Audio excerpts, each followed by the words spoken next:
안녕하세요. 시작할게요. 우선 와주셔서 감사하고.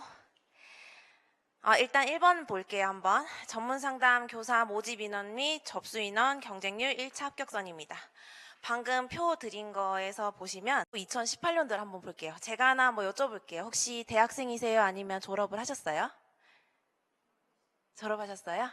알겠습니다. 그러면 보시면 모집 인원이 2018년도를 보시면 567명을 모집했죠. 접수 인원이 1743명이 접수를 했는데 1743에서 567명을 빼면 남아있는 사람들이 이제 아직은 시험에 붙지 않았겠죠. 그쵸? 그리고 혹시 화면에 안 나오니까 혹시 어느 지역 생각하고 계시는 거예요, 지금? 서울이요? 작년에 경기가 높았죠. 그쵸? 경기가 서울보다 높았는데 아마도 그 이유는 수험생들 사이에서 일단 선생님이 먼저 되고 보자. 경기로 치고 나서 이제 다음에도 많이 뽑는다고 하니까 다음에 서울로 한번 더 보자라는 생각이 있었습니다. 그래서 이제까지는 매년 경기가 서울보다 낮았기 때문에 경기로 합격을 하고 난 다음에 서울로 한번 더 보자라는 마음으로 경기에 모두 지원을 한 결과 경기가 높아져 버렸죠. 그쵸?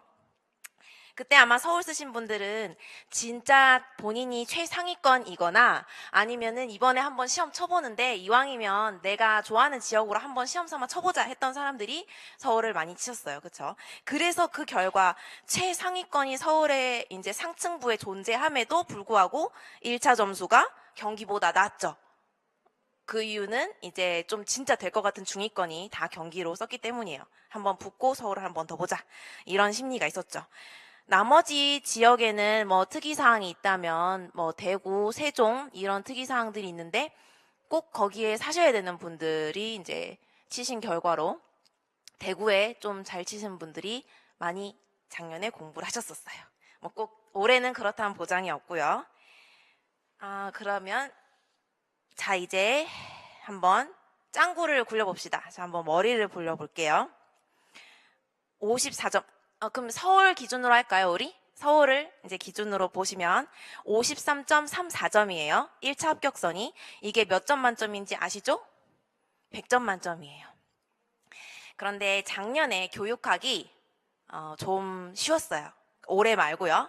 올해는 일본의 다중지능 어렵지 않았지만 3번 문제가 좀 까다로웠어요. 3번이 약간 그 통계 쪽이었죠. 심리 통계가 아니라 제가 심리 통계돼서 그 통계 쪽이었죠. 평가 쪽이었죠. 그래서 3번이 어려웠고 작년에 교육학은 다소 어려운 문제가 없었습니다. 그럼 평균이 얼마 정도 나왔을까요? 제 생각에는 아직 찾아보진 않았지만 한 17점 정도 나왔을 것 같습니다. 그러면 우리 53에서 17을 빼봐요. 아니면은 계산이 쉽게 13을 뺄까요? 어떡할까요? 근데 사실 13점은 너무 낮거든요. 작년 교육학 그 문제 기준으로는. 그냥 계산이 쉽게 13을 빼면 40점이 나와요. 그럼 전공 만점은 몇 점이다? 전공 만점은 80점이죠. 그럼 반타작을 했는데 1차가 붙는 거예요. 그쵸? 그렇게 되면 어떤 시험에서 80점 만점에서 40점을 받아도 합격이 돼. 그럼 둘 중에 하나예요. 그쵸? 첫 번째 뭘까요? 첫 번째는 문제가 너무 어려워서 반타작이 쉽지 않은 시험이에요. 그리고 두 번째는 약간 기본적인 걸 알고 나서 좀 쌓기만 하면, 그러니까 긍정적으로 보면 좀 긍정적인 걸 다 맞춘 다음에 조금만 더 쌓기만 하면 40점이 금방 채워진다는 거죠. 그쵸? 자, 그 다음 2차가 시험이 또 있어요. 2차는 100점 만점인데 최하한선이 몇 점이죠? 60점이에요. 거기서 뒤집어질 수 있죠. 그쵸? 그래서 시험을 치고 나면 엄청 열심히 2차를 준비합니다. 자, 그러면 예를 들어서 1차 합격선에 맞춘다면 교육학 13점 뺐으면 많이 빼준 거예요. 진짜 한 15점에서 17점 사이 나왔을 거예요. 아마 평균이. 그러면 13점이라고 치고 40점을 맞춘다는 가정하에 이 40점을 맞추는데 제 생각에 한 40점 중에 25점 정도는 정말 공부하면 틀려서는 안 되는 문제가 나왔을 거예요. 25점 정도는. 그럼 15점 정도는 이제 공부를 한 사람들이 맞추고 그 이상이면 더 열심히 공부했던 사람들이 더 많이 맞췄겠죠. 1차 점수를 훨씬 넘었겠죠. 그럼 이건 어떻게 공부해야 되냐? 그 시험에 체크되는 단어들을 이제 외워야 되죠. 그 작업을 저는 어차피 이번에 소수정예로 시작할 것 같으니까 그 작업을 저랑 같이 할 거예요. 그래서 저는 가정이 아직 생기지 않은 관계로 스터디를 같이 할 겁니다. 저는 그 예정이 있어요. 자, 그러면 이제 1번은 어느 정도 이제 해결이 되셨을 거라 봅니다. 자, 2번을 볼게요. 교원 자격증 대학교 나오셨으니까 있으셨을 거고, 그 다음에 한국사 3급 있으신가요? 있으신가요? 아, 이게 제가 수능 때 한국사를 했어요. 근데 쳤는데 처음에 아무 생각 없이 쳤는데 처음엔 떨어지더라고요. 이게 너무 디테일하게 나오더라고요. 그러니까 요거는 좀 빠른 시일 내에 완료를 하셔야 나머지는 좀 마음 놓고 전공 공부나 교육학을 하실 수 있다는 점.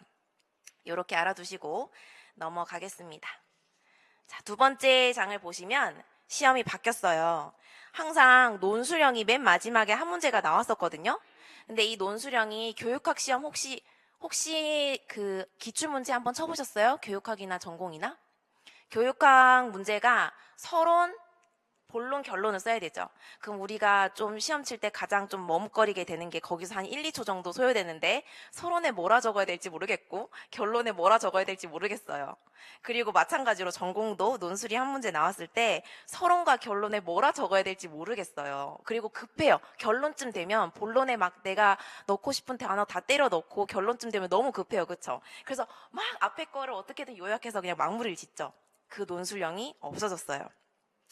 그런데 보시면 기입형이 8문항에서 4문항으로 바뀌었어요. 그러면 단답형 수는 줄이겠다 이거예요. 예를 들어서 뭐 프로이트의 무슨 성추동 이런 거 답이 성추동이었다. 그것만 적는 거 이제 수를 반으로 줄이겠다 이겁니다. 그럼 이제 뭐가 늘어났느냐? 서술형이 늘어났어요.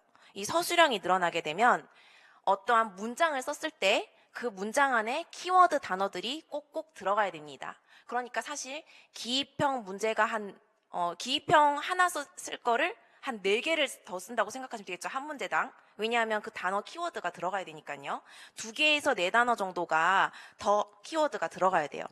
그래서 이 서술형을 8문항으로, 6문항에서 8문항으로 늘렸고 기입형이 줄어들었다는 거. 그리고 역시 전공 B에서도 기입형이 이제 2문항이 있고 서술형이 9문항이 됐다는 거. 대신에 그 서론과 결론을 써야 되는 논술형이 없어져서 다행이에요. 자, 2차 시험은 이렇게 나중에 시험 치시고 스터디를 통해서 같이 연습해 보시면 되겠습니다. 그리고 5번을 보시면 이제 평가 영역 요소를 한번 볼게요. 평가 영역 요소 첫 페이지부터 보시면 심리학 개론 나오죠. 심리학 개론에서 일단 이 모든 걸 다 다루면 우리가 내일 헤어져야 될 것 같아서 일단 중요한 것만 한번 다뤄보겠습니다. 감각과 지각. 혹시 생리심리 배우셨어요? 생리심리 아직 안 배우셨어요? 아, 그러면 이 생리심리가 좀 고통스럽긴 한데 시험에 제 생각에는 나올 확률이 적긴 적지만 절대 심리학 개론에서 가장 먼저 시작하는 파트이기 때문에 우리가 나중에 다루게 될 겁니다. 뉴런이나 시냅스, 그 몸 안에 전류가 흐르는 그런 내용을 배우게 될 거예요. 그 다음에 기억과 인지과정을 보시면 인지심리 아시죠? 우리가 이제 공부할 때 어떠한 용량을 늘려야 되죠? 작업기억 용량을 늘려야 됩니다. 이 작업기억 용량을 늘린 다음에 이걸 장기기억으로 보내야 되죠. 그쵸? 그래서 우리가 한때 알고 있었던 청킹이란 단어가 있었어요. 그쵸? 7 플러스 마이너스 2. 근데 아니랍니다. 이제 학교에서 연구가 바뀌어서 4개 정도가 평균이라고 하네요. 그러니까 4개 이상은 잘 안 된다는 거죠. 그쵸?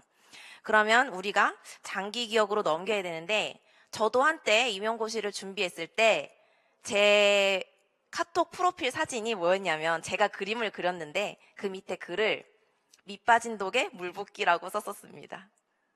그 이유는 우리 좀 이따가 설명할 공부 방법 6번에서 설명을 할게요. 왜 밑빠진 독에 물 붓기였는지. 자, 그 다음에 사회심리 나옵니다. 혹시 그 나치 기억나시나요? 독일의 나치. 거기에 아이히만이란 사람이 나중에 그 잡혀서 그 뭐죠? 그 법정에 섰죠. 그런데 그 사람이 한 말이 있습니다.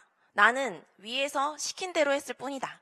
그쵸? 그래서 한나 아렌트라는 여자 학자가 악의 평범성이라는 글을 쓰면서 모든 사람이 다 위에 사람이 내가 책임져. 너는 내가 시키는 대로 했다고만 하면 돼. 라고 하고 전기 자극을 줬을 때 500V 이상이 흐르는 전류를 다른 모르는 사람에게 줄 수 있다는 거죠. 그쵸? 그러한 게 이제 사회심리입니다. 상황에 의해서 내가 어떤 행동을 하느냐. 맨날 뭐 임용고시에서 하는 얘기지만 임용고시든 예전에 있었던 사법고시든 시험 하기 전과 시험 치고 나서 합격하고 난 후가 좀 달라질 수가 있어요, 사람이. 그런 게 이제 상황이 바뀌어서 사람 행동이 바뀌는 거죠. 그 다음 동기, 정서, 스트레스 파트를 보시면 추동이론이 있고 내재적 동기가 있을 거고 스트레스가 있습니다. 혹시 이번에 기출 풀어보셨나요? 스트레스 문제 중심 대처 스트레스랑 그 다음에 정서 중심 대처 스트레스가 있었죠. 문제 중심은 어떤 게 있나요? 제가 임용고시를 만약에 한 달 앞두고 제가 깜빡하고 교육평가 부분을 안 봤어요. 근데 그 부분에서 시험이 나온다는 소문이 돕니다.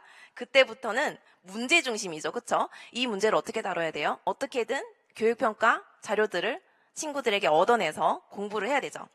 근데 만약에 내가 아끼는 친구가 큰 사고를 다쳐서 좀 약간 신체에 장애가 만약 왔다고 쳐요. 그때에는 이 친구의 장애를 제가 어떻게 해줄 수가 없어요. 그때에는 이 아픈 마음을 정서 대처 중심으로 대처를 해야겠죠. 그러한 스트레스가 있습니다. 그 다음에 아동 쪽을 보시면 인지발달과 심리, 사회성 발달과 심리 이 부분을 자세히 볼게요. 이제 피아제와 비고츠키가 있죠. 피아제 제일 많이 떠오르는 말이 전조작기, 구체적 조작기, 형식적 조작기가 있죠. 조작기 앞에 전이랑 구체랑 형식을 붙이면 돼요. 전조작기, 구체적 조작기, 형식적 조작기. 교육심리 배우셨나요, 혹시? 네. 비고츠키는 어떤 건가요? 비계를 설정해서 내가 할 수 있는 일을 좀 더 조금씩 끌어올리면서 위에 있는 선생님이나 멘토가 조금씩 이 비계 설정을 늘려주는 거죠. 그쵸? 그 다음에 이제 애착과 도덕성이 있습니다. 애착은 어떤 게 있나요? 안정애착이 가장 좋은데 이 세상 모든 부모가 아이를 안정애착으로 키우진 않아요. 그럴 상황이 안 될 수도 있어요. 너무 바쁘면. 그렇게 되면 이제 불안정애착 종류에는 세 가지가 있죠. 회피애착, 저항애착, 혼돈애착이 있어요. 회피애착은 어머니가 약간 우울하셨을 경우에 어머니가 약간 우울증, 요즘에 우울증 되게 많잖아요. 어머니가 약간 우울증이 있으셨을 경우에 아이에게 너무 관심을 안 주면 아이도 약간 그 모델링이라고 해야 되나요? 그래서 아무에게도 관심을 가지지 않는 회피애착이 나타나게 됩니다. 두 번째로 저항애착은 어머니가 잘해줬다가 잘 안 해줬다가 잘해줬다가 잘 안 해줬다가 이렇게 반복을 일관성 없게 하면서 아이가 저항을 하게 되는 거죠. 세 번째는 혼돈애착이 있습니다. 혼돈애착은 아이가 보통 어머니, 아버지가 학대를 하셨을 경우에 엄마, 아빠라는 요소는 나의 생명을 유지시켜주는 요소예요. 그렇죠? 사람들이에요. 그러면 다가가고 싶은데 학대를 했어요. 그렇게 되면 굉장히 혼란스럽겠죠. 그래서 이러한 애착의 종류가 있습니다. 그다음 위기 비행에서 청소년 상담에서 위기 비행에서는 비행은 성격적 비행, 신경증적 비행, 정신병적 비행이 있습니다. 네, 성격적 비행은 이런 거예요.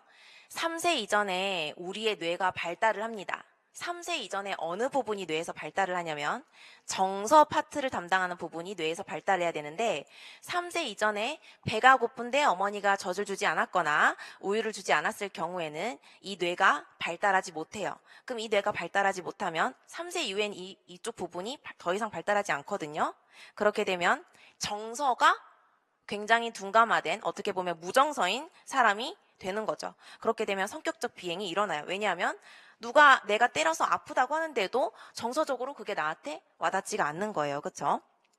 그런 것이 성격적 비행이고 신경증적 비행은 우리 부모님이 만약에 이혼을 했어요. 아니면 우리 집에 경제적인 파탄이 났습니다. 그렇게 되면 부모님을 약간 원망하는 마음에 비행을 일으킬 수 있겠죠. 그게 신경증적 비행이에요. 그다음 정신병적 비행은 정신분열증이나 뇌질환으로 인한 정신병적 비행이 일어납니다. 학습 파트는 상담 이론에서 행동주의에서 할 거예요. 고전적 조건 형성은 너무 많이 알고 있죠. 개한테 먹이를 줬는데 종소리랑 연합을 시켰더니 나중엔 종소리만 들려줘도 침을 흘리더라. 종소리랑 먹이랑 연합시킨 고전적 조건 형성입니다. 조작적 조건 형성은 뭐예요? 비둘기로 실험을 했죠. 비둘기를 케이지 안에 가두고 이제 비둘기가 막 돌아다닙니다. 케이지 안을 막 돌아다니다가 어디 가다 어디를 밟았어요. 그랬더니 또르륵 먹이가 나오는 거예요. 그러면 뭐지? 처음엔 받아 먹어요, 먹이를. 그러고 또 많이 돌아다니다가 또 어디 부분을 밟았어요. 또 또르르 먹이가 나와요. 그럼 이제 비둘기니까 약간 그 새머리는 나쁘다라는 인식이 있잖아요. 그건 이유가 이제 뇌가 너무 작기 때문이죠. 그래서 이제 비둘기가 한 수백 번을 그러다 보면은 이제 알아요. 요 빨간 버튼을 누르면 먹이가 나오는구나. 그쵸? 그래서 강화를 받는 것이 바로 조작적 조건 형성입니다. 그 다음 학습에 관찰학습이 있어요. 반두라의 관찰학습 너무너무 유명하죠. 자, 그 다음에 이제 성격심리를 한번 보겠습니다. 성격 파트에서 성격 형성은 학자들 중심으로 할 거예요. 첫 번째, 너무너무 유명한 프로이트의 정신분석적 성격심리. 두 번째로 유명한 융의 분석심리가 있습니다. 그 다음에 정신분석 프로이트의 좀 반대까지는 아닌데 너무 성만 다룬 거 아니야? 이러면서 에릭슨의 심리사회적 성격심리가 나옵니다. 그 다음에 인지 쪽으로 가게 되죠. 인지 쪽으로 가게 돼서 방금 말했던 반두라의 사회학습 이론이 나오고 그 다음에 귀인 이론이 나옵니다. 그 다음에 학습된 무기력은 셀리그만이 말했죠. 이 실험은 개를 또 케이지 안에 가둬요. 전 이렇게 설명을 할 거예요. 머릿속에 남게. 개를 케이지 안에 가둬요. 어떤 개는 이 밑에 전기가 흐를 때 어떤 개는 어디를 팍 치면 이 전기가 안 흘러요. 이쪽 A 케이지에 있는 개는. 근데 B 케이지에 있는 개는 전기가 흐를 때 벽을 치든 발을 두드리든 케이지를 흔들든 전류가 계속 흘러요. 그러면 B 개는 A 개를 보고 느낍니다. 쟤는 뭘 누르면 전기가 안 흘러서 고통이 멈추는데 나는 그 어떤 짓을 해도 고통이 멈추지 않아. 그럼 얘는 어떻게 되나요? 전기가 흐를 때 그냥 누워서 지지직 거립니다. 왜냐? 내가 어떠한 짓을 해도 안 되는데 뭘 하겠어? 누워서 그냥 굽히고 말지. 이런 게 있죠. 이게 바로 학습된 무기력이에요. 전 주로 실험을 통해서 설명을 하겠습니다. 자, 그 다음에 인본주의 접근이 있죠. 인본주의가 뭔가요? 원래 인간 중심이라고도 하죠. 너무너무 좋아요. 그쵸? 내담자 중심, 인간 중심, 인본주의예요. 사람 맞춤형이에요. 그쵸? 그래서 공감적 이해, 그 다음에 일치성, 그 다음 수용을 통해서 그 사람에게 자아 실현을 시켜주는 겁니다. 자, 그 다음 반두라의 자기효능감은 관찰학습을 할 때 같이 공부할 거고 그 다음에 로저스의 자기실현 경향성이 있어요. 인본주의 접근에 로저스랑 메슬로우가 들어갑니다. 그래서 인본주의 접근 때 로저스랑 메슬로우랑 두 명을 합쳐서 공부를 할 거예요. 그 다음에 히긴스의 자기불일치 개념이 있습니다. 자, 자기불일치 혹시 외우시나요? 자, 이상적인 자기가 있고요. 실제적인 자기가 있어요. 나의 이상적인 자기는 임용고시를 합격하는 겁니다. 선생님이 되는 내 모습이 너무 멋있어요. 그쵸? 근데 만약에 떨어졌다 칩시다. 어떤 걸 느끼나요? 슬픔을 느끼고 그 다음에 실망을 느끼고 그 다음에 불만족을 느끼죠. 자, 이제 또 다른 친구가 있어요. 두 번째 친구는 당위적인 자기와 실제 자기입니다. 이 당위적인 자기는 꼭 되어야만 하는 자기예요. 머스트가 들어갑니다. 꼭 되어야 됩니다. 왜 꼭 되어야 되냐? 우리 집에 지금 너무 돈이 없어요. 부모님이 생활비를 좀 보태래요. 너가 꼭 합격해서 생활비를 보내지 않으면 우리는 밥을 먹을 수 없다. 꼭 돼야 돼요. 꼭 돼야 되는데 꼭 되지 못했어요. 근데 이번에 합격을 봤더니 1차 합격을 봤더니 내 이름이 없어. 그쵸? 그렇게 되면 어떻게 돼요? 부모님이 밥을 못 먹죠. 그런 상황이에요. 그렇게 되면 어떻게 되나요? 꼭 되어야 되는 당이었는데 안 됐으니까 이때는 일단 불안하죠. 왜냐? 나도 밥을 못 먹지만 부모님도 밥을 못 먹어요. 초조하죠. 당장 내일이 오면 삼시세끼를 어떻게 해결해야 돼요? 그쵸? 그 다음에 걱정이 듭니다. 다른 거죠. 그냥 꿈에 그리던 선생님이 안 되는 거라 엄마 아빠가 정말 너가 월급을 벌면 딱 50만 원만 보내다오 하는 건데 못 보낼 때가 달라요. 그쵸? 이것이 바로 히긴스의 자기불일치 개념이었습니다. 자, 이제 이상심리를 보시면요. 불안장애가 있고 공황장애가 있고 강박장애도 있고 외상후 PTSD도 있습니다. 그다음 우울장애도 있고요. 우울장애에서 경조증, 아 신나, 아 우울해, 아 신나, 아 우울해 하는 게 양극성 장애도 있어요. 그 다음에 기분장애가 있고요. 해리장애가 있고 정신분열증이 있고 성격장애 등등이 있습니다. 자, 공황장애. 라디오스타를 보시면요. 김구라도 공황장애고 김구라 씨도 공황장애고 이상민 씨도 궁상민 씨도 공황장애예요. 공황장애 대체 어떤 걸까요? 그렇죠? 얘기는 너무 많이 들었어요. 요즘 연예인들이 공황장애로 약을 많이 먹는데요. 어떤 게 있을까요? 혹시 하나로 아시는 게 있나요? 하나라도? 외워야 돼요. 시험에 나올 수 있으니까. 왜냐하면 2년 전 시험에 해리장애가 나왔죠. 해리장애는 어떻게 보면 기억상실증이에요. 정말 드물어요. 세상 살면서 기억상실증 잘 못 만나요. 그쵸? 근데 나왔어요. 근데 공황장애가 안 나올까요? 나올 수 있죠. 기억상실증이 있는 인구가 공황장애보다 적을 거예요. 근데 나왔어요. 자, 공황장애. 저는 공부할 때 이렇게 할 겁니다. 제 오늘 홍보한 날인데 이렇게 공부할 거예요. 공황장애 가슴이 2개 나오고요. 승가가 1번 나와요. 그 다음에 추운 게 2번 나오고요. 그 다음에 또 뭐가 있나요? 요렇게 한번 가볼까요? 가슴이 2개 나온다고, 약간 움찔하죠? 무슨 가슴이 2개가 나오지? 첫 번째 가슴이 엄청 떨려요. 엄청 떨려요. 그걸 어떻게 그러니까 그 가슴 떨림이라고 돼 있고 그 괄호에는 여러 가지 증상을 적어놨어요. 그 증상 중에 하나가 심박수가 미친 듯이 뛰는 거예요. 바바바바바바바바바바, 그쵸? 가슴이 또 하나 나오죠. 그 가슴은 진짜 이 가슴이 불편한 거예요. 그 진단 기준에 가슴이 불편하다로 돼 있어요. 그거에 똑같은 말이 답답함이래요. 그쵸? 그럼 가슴 2개 해결했어요. 좀 약간 자극적이죠? 가슴 2개 해결했어요. 근데 제가 말했죠. 숨가가 또 하나 있대요. 가슴의 반대가 숨가인데 숨가가 또 있어? 숨가빠요. 그래서 숨가쁨이 있기 때문에 숨가쁨이에요. 요것도 증상 중에 하나예요. 이 증상을 다 외우셔야 돼요. 가슴 2개 해결했고 가슴에 거꾸로 숨가쁨을 해결했어요. 그 다음에 이제 춥기 시작해요. 근데 춥기 시작한데 2개가 있어요. 하나는 오한, 추위를 떠는 거고요. 하나는 완전 반대로 발열이 나요. 그러니까 뭔가 몸의 체계가 난리가 난 거죠. 몸의 체계가 난리가 나니까 이게 막 나 완전 지금 어쩔 것 같아? 미칠 것 같아. 그쵸? 그래서 우리가 평소에 너무 잘한 말이 있어요. 나 너무 바빠서 미칠 것 같아.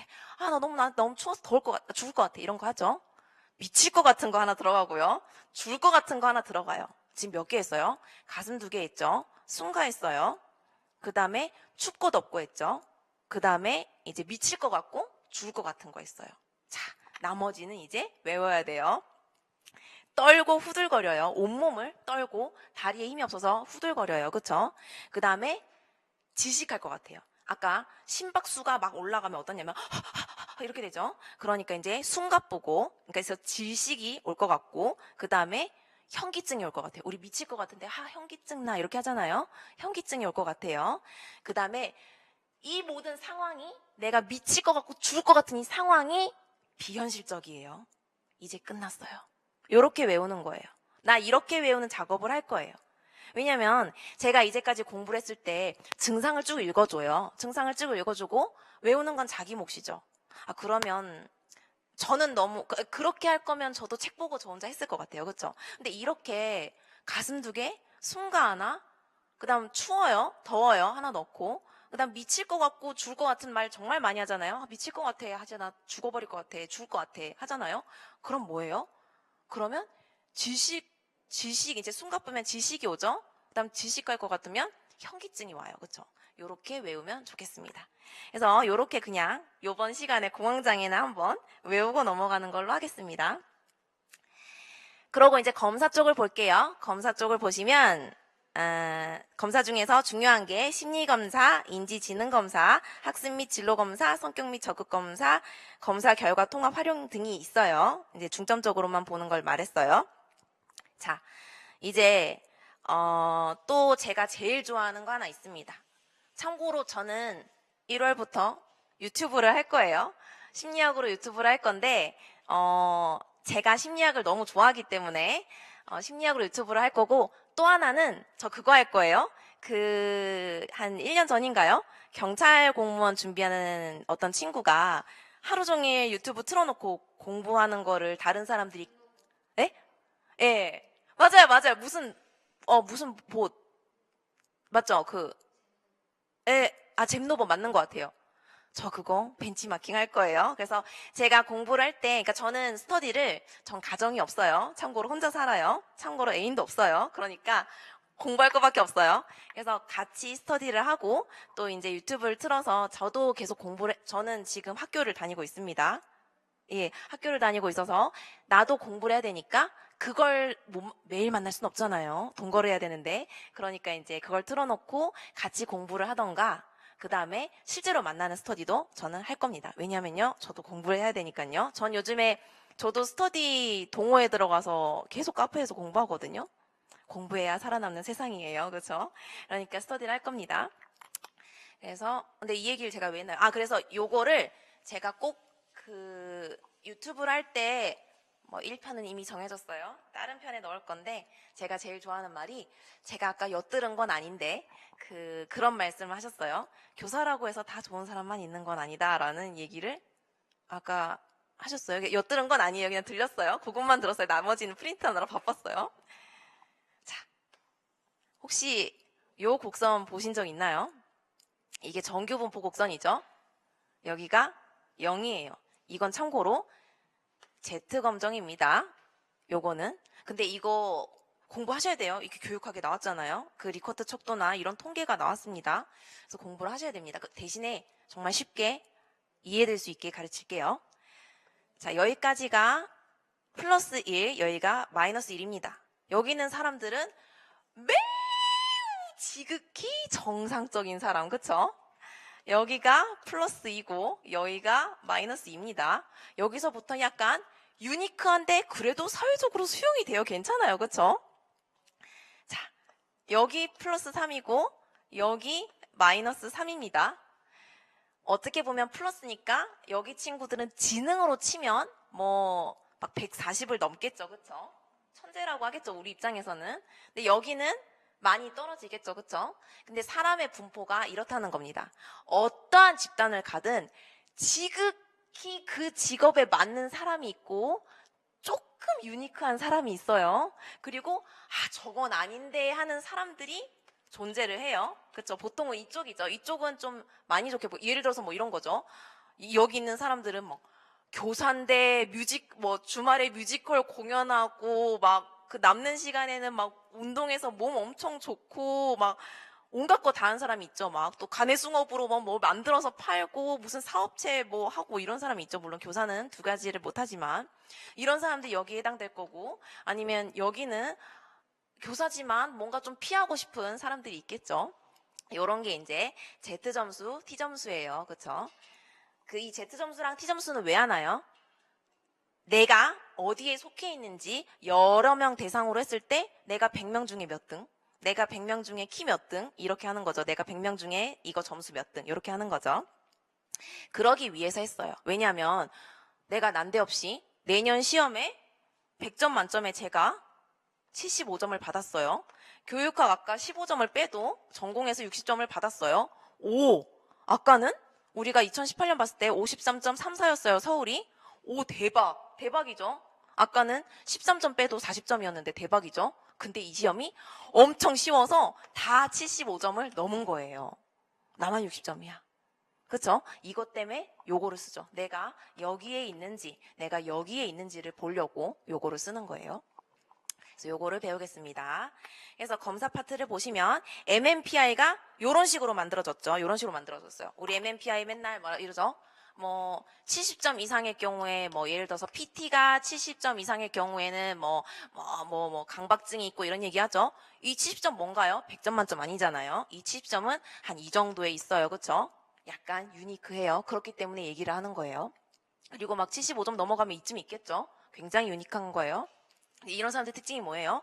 선 안 밟죠? 막 갈 때, 보도 블럭 갈 때 막 선 안 밟고 가죠. 그쵸?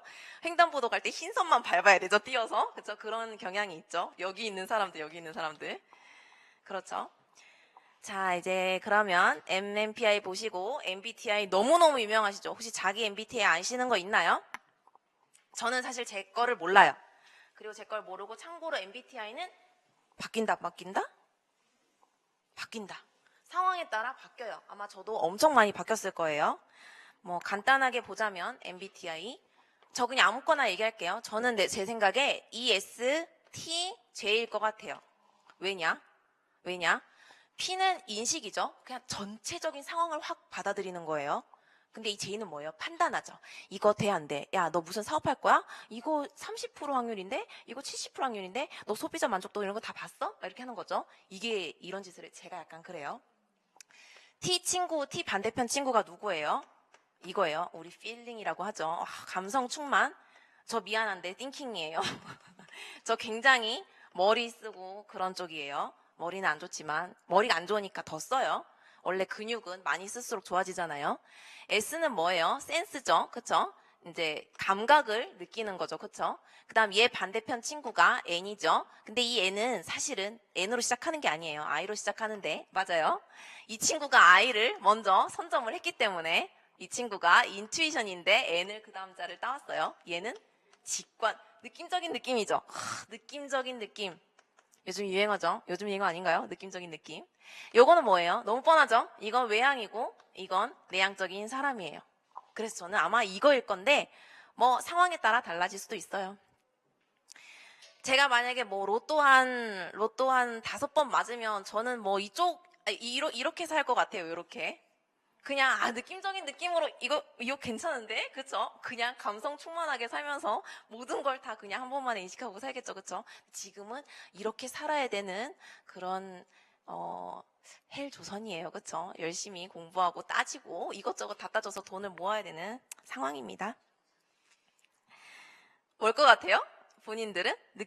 설명을 했을 때? 본인은? ENFP예요? 어머! 행복하시네요. 제가 로또 한 5번 맞았을 때 될 수 있는 ENFP 잘 없죠. 그쵸? 잘 없어요. 그리고 아마 이런 것도 있을 거예요. 이게 상황에 따라 달라지는 거니까 한국 사회가 힘들어지면 힘들어질수록 막 따지고 어떻게 저떻게 해야 될 거예요. 그쵸?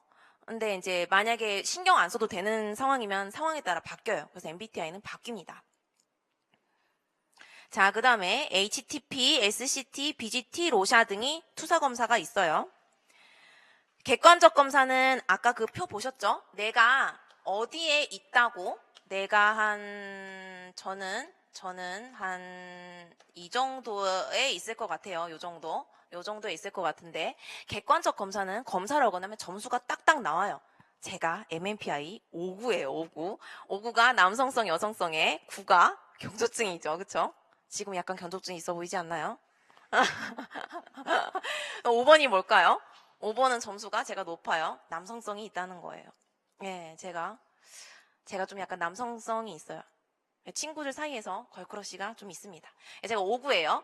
근데 59가 뭐 막 70을 넘고 이러진 않아요. 뭐 한 60 몇 점이 되겠죠. 그쵸? 60 몇 점. 65점 정도면, 65점 이하면 뭐 그냥 평균이잖아요. 그래서 나는 이 정도에 있다라고 알 수 있어요. 제가 만약에 로샤나 HTP나 이런 거 했어요. 혹시 그거 보셨나요? 나 혼자 산다에서 누구냐? 박충재 씨가 모르시나요? 예, 왜 기안84 친구. 미대 오빠. 미대 오빠가 박나래 씨 그 그림 검사 해주잖아요. 그래서 이제 막 산이랑 한 마을을 그리라고 해요. 그래서 막 마을에 너무 심하네. 마을에 그리고 막 이 호수가 흐르고 잔디가 있고 뱀을 그리라고 합니다. 그래서 이 뱀을 기억은 안 나는데 박나래가 여기다 뱀을 약간 그려요. 예를 들어서 뭐 많이 그렸다 쳐요. 이건 사실이 아니에요. 제 생각이에요. 그러니까 제 주관적인 생각. 뭐 뱀을 많이 그려요. 근데 그 미대 오빠가 그러죠. 이 뱀은 성적 추동을 얘기하는 거라고. 뱀이 뜻하는 게 성적 추동이래요. 그래서 뱀을 한가득 많이 그려놓으면 나의 안에 뭔가 이글거리는 게 있다. 이런 내용인 거죠. 그쵸? 네, 그런 거예요. 근데 이걸로 평균을 볼 수 있나요? 너는 뱀 4마리 그렸으니까 한 60, 넌 한 뱀 4마리니까 여기 정도에 넣어줄게.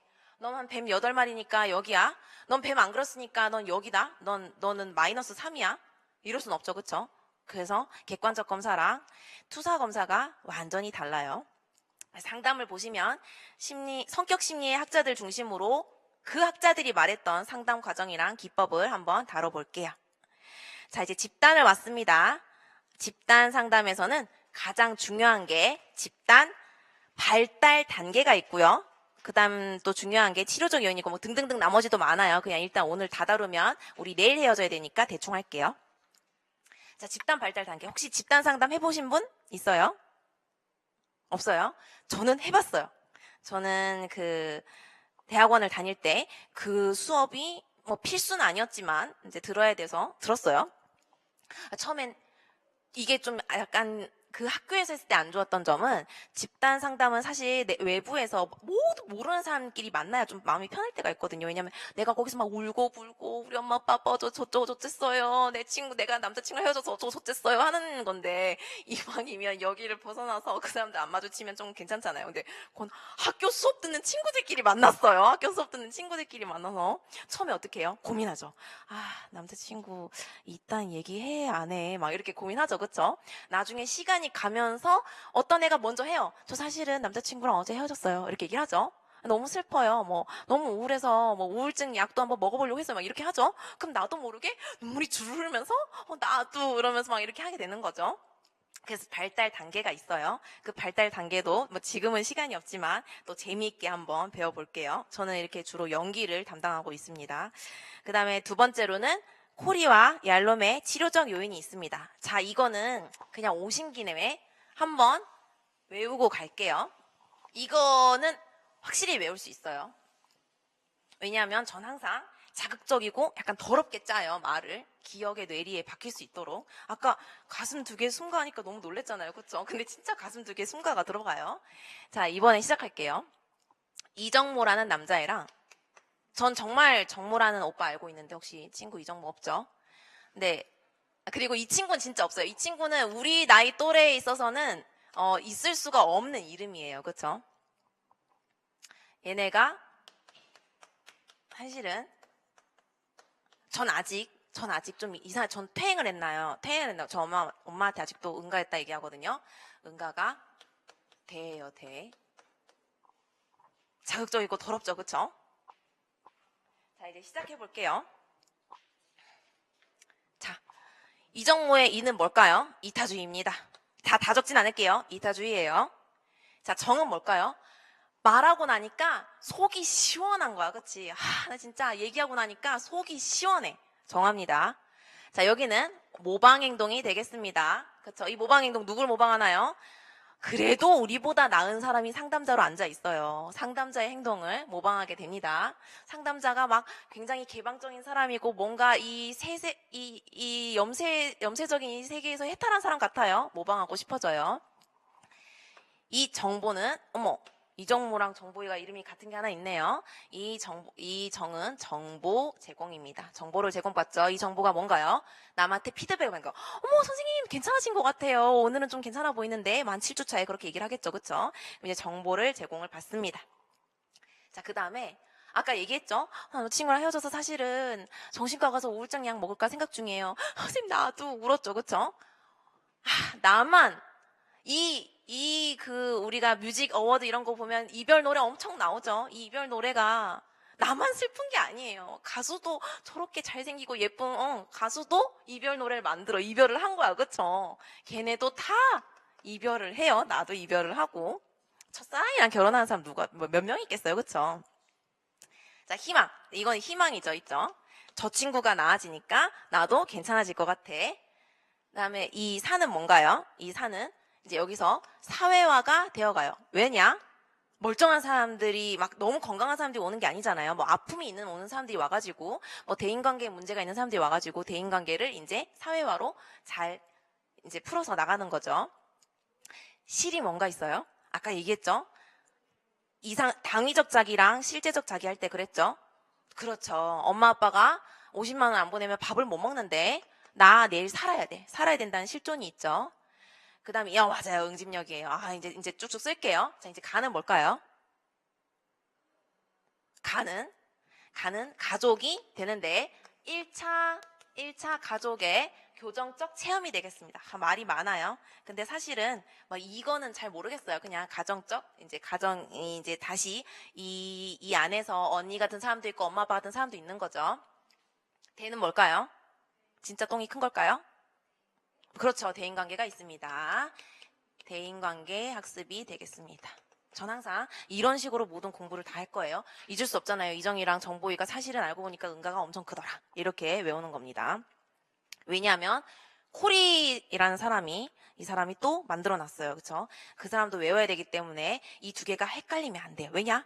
비슷한 게 한 50%가 겹쳐. 그럼 나머지는 시험 칠 때 겁나게 헷갈리는 거야. 왜냐? 시험에서는 얄롬을 쓰래. 시험에서 얄롬을 쓰는데 나 이거 구분을 안 해놓으면 그때부터 난 코리를 쓰는 거죠. 그쵸? 그렇기 때문에 이렇게 구분해서 하겠습니다. 가족을 보시면 다세대 가족 상담 이론, 경험적 가족 상담 이론, 구조적 가족 상담 이론, 전략적 해결 중심 이야기가 있습니다. 다세대는 뭔가요? 다세대는 일단 이런 사람 봤어요. 내가 좀 약간 불안정한 사람이에요. 내가 굉장히 미숙한 사람인데 이 미숙한 사람을 정말 완전한 사람이 나를 만나서 결혼을 해주면 좋겠지만 완전한 사람은 미성숙한 사람 보고 나면 좀 약간 떨어져요. 거리를 두죠. 그럼 미성숙한 사람끼리 만나요. 그럼 미성숙한 사람끼리 아이를 낳으면 미성숙한 것을 당연히 아이에게 유전적으로도 물려주고 불안정이라는 마음을 물려주고 또 이런 모방 행동을 아이가 또 미성숙한 모습을 좀 담겠죠. 이게 세대를 걸러 내려가면 어떻게 돼요? 결국 정신분열증 자녀가 나와요. 그게 보엔의 다서대 가족 이론입니다. 그럼 경험적 가족 상담은 이제 의사소통에 문제가 있는 거예요. 우리 어머님 아버님이 사이가 너무 좋은데 좀 빠르게 할까요? 제가 이렇게 상황이 약간 그렇게 되네요. 그러면 구조적 상담 이론은 경험적 상담 이론은 의사소통에 문제가 있는 거예요. 이제 구조적 상담 이론은 가족에 위계가 있어야 된다는 거죠. 엄마 아빠가 엄마 아빠처럼 딱 너 잘못했니 안 했니 이렇게 해야 되는데 아이가 막 잘못해도 어머 그러면 안 돼 하면서 어머니가 학교에 끌려오시는 분도 있죠. 그렇게 되면 그 가족에 위계가 없는 거예요. 위계가 가장 중요해요. 구조적은. 그다음 전략적은 세 팀이 있어요. 이 세 팀은 수업하면서 얘기를 할게요. 그다음에 해결 중심에서는 문제를 중심으로 보지 않죠. 문제를 문제라고 생각하지 않죠. 절대 내담자가 문제 있다고 생각하지 않는 게 해결 중심입니다. 그리고 해결 중심은 과거를 절대 보지 않죠. 지금 이 상황에서 더 좋아지길 바랍시다. 이렇게 되죠. 그다음 이야기 가족 상담 이론은 내가 또 다른 나로 태어나는 거죠. 그렇죠? 그래서 제 대학교 친구 중에 그런 친구가 있었어요.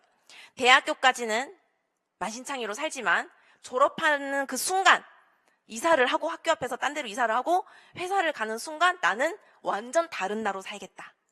그래서 그때 만약에 나를 찾아오면 옛날 얘기는 하지 말아달라. 그렇죠? 이 이야기 치료가 이런 거죠. 내가 오늘은 술을 마시면서 담배를 폈던 나지만 내일은 엄청 공부하고 착실하게 살아가는 나로 살 거야.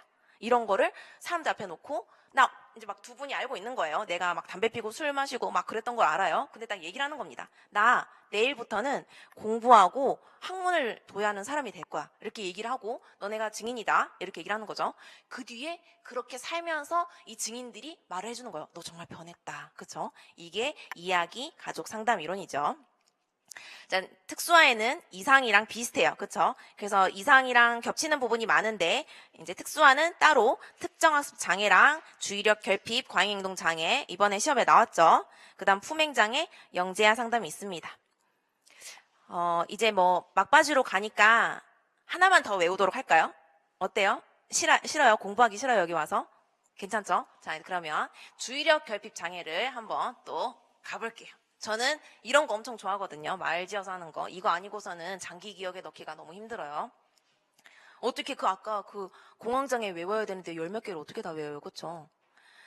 가슴이랑 승가가 도와줘야 이제 외워지죠. 자, 이제 그럼 품행장애를 가게 되면은, 품행장애는 혹시 세부 진단명 있는 거 아시나요? 이렇게 있죠, 친구들이. 이름이 요겁니다. 아, 품행장애가 아니죠. 제 머리는 주의력 결핍장애예요. 주의력 결핍장애는 주의력 결핍 과잉행동 장애죠.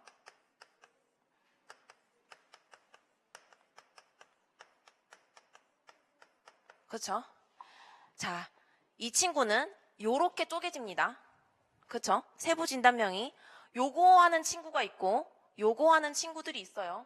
그 다음에 이거 둘 다 하는 친구들이 있어요. 그래서 1 친구들이 있고 2 친구들이 있고 다 하는 3 친구들이 있죠. 그렇죠? 자, 진짜 황당한 게 이거 혹시 왜 아시는 분? 아시나요? 이거? 대충 아시나요? 한번. 아, 그래요? 이제 말을 못하면 안 되는 거죠. 왜냐면 이 시험은 이런 게 수천 개, 수만 개예요. 그쵸? 이런 내용이 수천 개, 수만 개인데 외워야 되죠. 네? 그쵸, 그쵸. 우세요. 맞아요. 이거 우세요. 요거 우세요. 요 친구가 혼합형인데 제가 말하고 싶은 건 진단 기준이에요. 진단 기준. 정말 끔찍한 게 뭔지 알아요? 얘가 9개를 외워야 되고요. 얘가 9개를 외워야 되고 얘가 9개를 역시 외워야 돼요. 그럼 총 몇 개를 외워야 된다? 18개. 참고로 만약에 시험에 얘가 나왔어. 세부진단명 써라 나왔어. 근데 얘 거 두세 개 쓰면 안녕. 난 두세 개를 서술형에서 틀리는 거예요. 왜냐? 이번 시험 혹시 기출 제가 그래서 친절히 그 맨 뒤에 보시면 짜잔 올해 기출 문제를 뽑아왔습니다. 자, 펜을 들고 한번 줄을 자기가 지금 빨리 보면서 한번 꺼볼게요. 뭐가 문제가 있는지. 뭐가 문제가 있는지 한번 줄을 꺼보고. 자, 보세요. 줄을 끄다 보면 이 녀석 걸쳐져 있는 친구가 혼합형일 거고 세분진단명이 이 녀석만 한 친구가 있을 거고 이 녀석만 한 친구가 있을 거예요. 근데 어쨌든 18개입니다. 달라요. 자, 이제 그러면 이 9개를 외워야 됩니다. 18개 오늘 외우고 가봐요. 오늘 몇 개 외워요? 그쵸? 아까 정보이랑 이정모가 사실 똥이 큰 거랑 많이 외워가죠? 자, 이제 9개 갈게요. 자, 이제 주의력 결핍 먼저 갑니다. 주의력 결핍은 이제 여기가 과잉행동이에요. 순서대로 갈게요. 전 고양이 혹시 제 억양을 보고 눈치를 채셨나요? 어디일까요? 맞춰보세요. 이거 맞추면 이거 하나는 외워갈 수 있어요.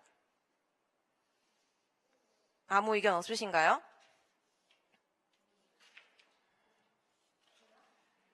어디? 전주? 땡! 아니. 그냥 억양이. 응. 강원도? 강원도래요. 이런 거? 이장님요? 이런 거?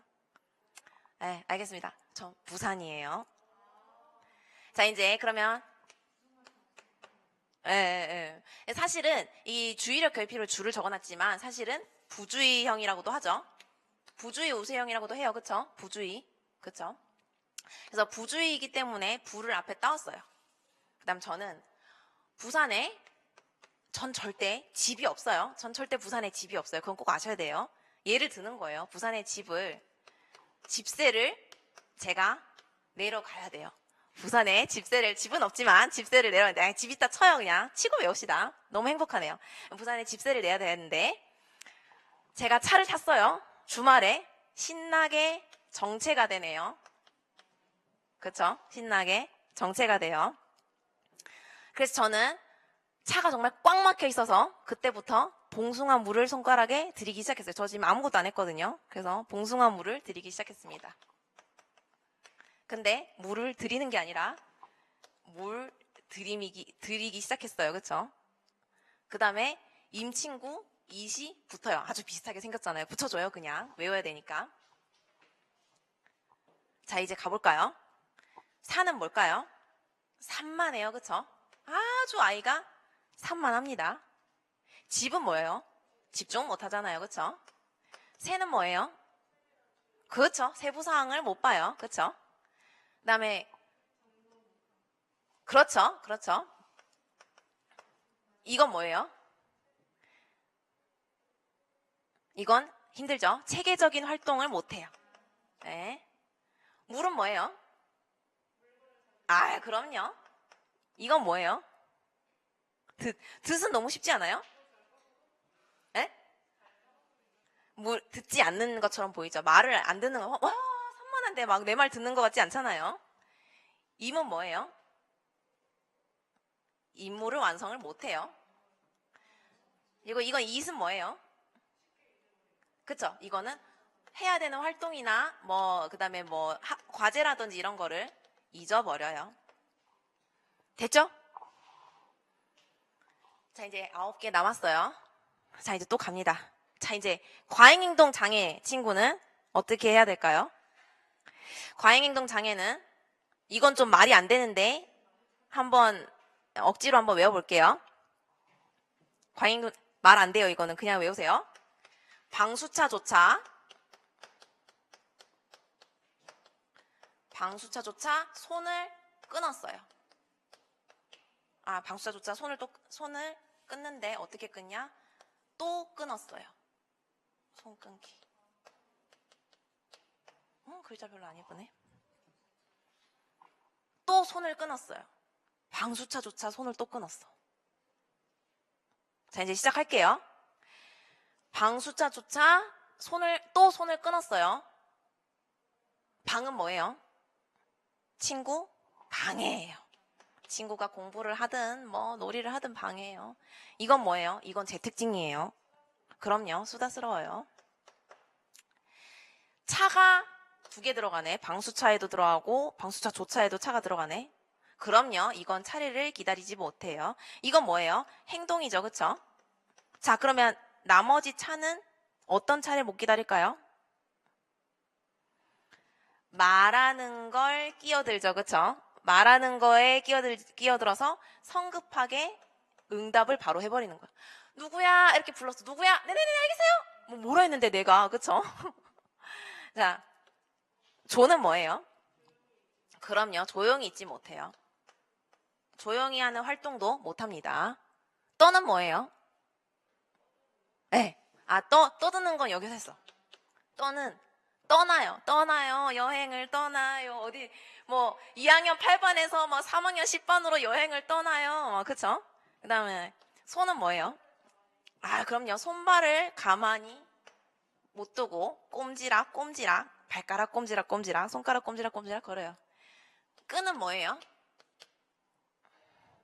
그럼요. 끊임없는 활동을. 오, 좋아요. 근데 정말 좋은데 아까 말했지만 얘랑 섞으면 안 돼. 문제는. 그래서 이렇게 외우는 거예요. 그쵸? 아니, 이 느낌 알겠어. 느낌적인 느낌이 있어. 주의력 결핍, 광행동장의 느낌적인 느낌이 있는데 시험에 얘인데 세부진단 얘인데 막 얘를 적고 있어. 그쵸? 이렇게 되면 끝나죠. 그쵸? 기는 뭐예요? 거긴 여기 해버렸어. 기는 기어오르거나 뛰어다니는 행동을 하는 것을 말합니다. 느낌적인 느낌은 얘네 어떤 느낌인지 알겠는데 솔직하게 말해서 이렇게 탁탁탁탁 못 적어내겠잖아요. 그쵸? 18개나 돼요. 9, 28. 그쵸? 여기 중에 몇 개가 해당되면 된다? 여기 중에 6개가 해당되면 된다. 이렇게. 괜찮아요. 좋아요. 산소가 모자란 거예요. 자, 이제 끝나가요. 이제. 다행입니다. 고생하셨어요. 자, 그러면 이제 거의 다 봤죠? 거의 다 봤습니다. 그래서 이제 마지막으로 드릴 수 있는 말은 저는 이런 식으로 공부를 할 겁니다. 외우는 걸 그냥 설명만 해주고 알아서 너가 외워라는 거는 물론 선생님이면 그럴 수 있어요. 이해시켜주는 게 어디예요. 그쵸? 하지만 저 같은 경우에는 이해시켜주는데 외워서 집에 보내야 됩니다. 그쵸? 그래야 밑 빠진 독에 물 붓기. 그리고 맨 마지막에 공부 방법을 볼게요. 아까 프린트에 공부 방법을 보시면 에빙하우스의 망각곡선이 있어요. 이 망각곡선을 그려넣은 이유는 혹시 에빙하우스의 망각곡선 들어보셨어요? 들어보셨죠? 공부를 했는데 자 19분이 지나면 60%만 기억해요. 40% 날라갔어요. 20분 뒤에. 미니츠예요. 미니츠. 63미니츠가 지나면 50%가 날라갔어요. 그쵸? 1시간 뒤에는 우리가 지금 1시인데 2시쯤 되면 반쯤 까먹어요. 그 다음에 하루가 지나면 오늘 공부한 거에 30%가 남아있어요. 맨 마지막 볼게요. 31일 한 달 뒤면 10%가 남아있어요. 그쵸? 그래서 제가 카톡 프사에 밑빠진 독에 물 붓기라고 적어놨었어요. 근데 이 작업을 아까처럼 장기 기억으로 이렇게 넣어야 되는 거죠. 이런 게 몇 개다? 정말 수천 개다. 그쵸? 그래서 이렇게 공부를 하는 것이 저의 목표입니다. 이해를 했다고 해서 내 머릿속에 들어간 거 아니에요. 그쵸? 그렇기 때문에 이 장기 기억으로 넣으려면 어떠한 아까 가슴두개나 숨가처럼 자극적인 무언가로 아니면 응가가 대 이런 거로 이제 장기 기억으로 넣어줘야 되는 거죠. 그쵸? 이렇게 해서 저는 혼자 사는 여자인 관계로 함께 스터디를 하는 시간을 가지도록 하겠습니다. 이제까지 들어주셔서 감사합니다. 감사합니다.